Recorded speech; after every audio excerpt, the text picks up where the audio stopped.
अढ़उल के फुलवा में कवन गुने हो माई गइलू लो भाइले। अढ़उल के फुलवा में कवन गुने हो माई गइलू लो भाइल।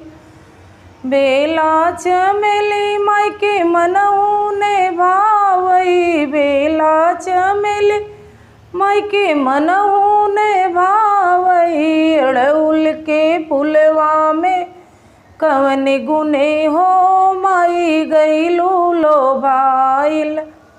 अढ़उल के फुलवा में कवन गुने हो माई गइलू लो भाइल।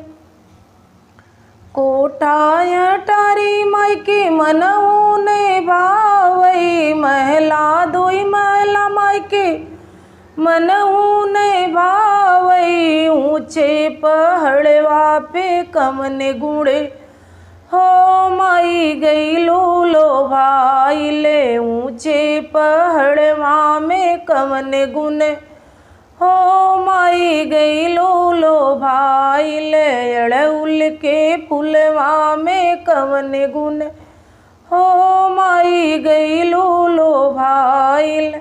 साड़ी पीताम्बर माई के मनऊ ने भावई। साड़ी पीताम्बर माई के मनऊ भावई। ललकी चुनरिया में कवन गुने हो माई गई लो भाइले। ललकी चुनरिया में कवन गुने हो माई गइलू लो भाइले। अढ़उल के फुलवा में कवन गुने हो माई गइलू लो भाइले। अढ़उल के फुलवा में कवन गुने हो माई गइलू लो भाइल।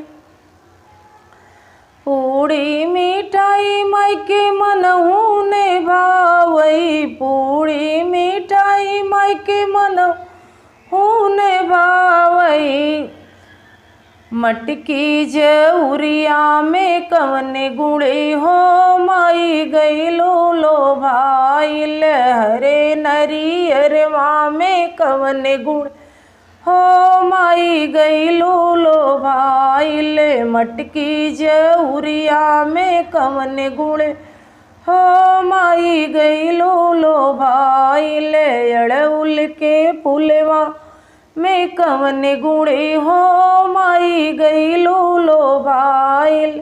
हाथी और घोड़ा माई के मनऊ ने भावई। हाथी और घोड़ा माई के मनऊ ने भावई। जंगल के सिरवा में कवन गुण हो माई गइलू लो भाइले। जंगल के सिरवा में कवन गुणे हो माई गइलू लो भाइले। अढ़उल के फुलवा में कवन गुणे हो माई गइलू लो भाइल।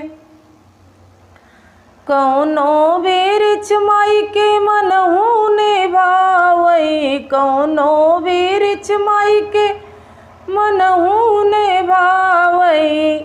निमिया के पेड़वा में कवन गुणे हो माई गइलू लो भाइले। निमिया के पेड़वा में कवन गुणे हो माई गइलू लो भाइले। अढ़उल के फुलवा में कवन गुणे हो माई गइलू लो भाइले। अढ़उल के फुलवा में कवन गुणे हो माई गइलू लो भाइल।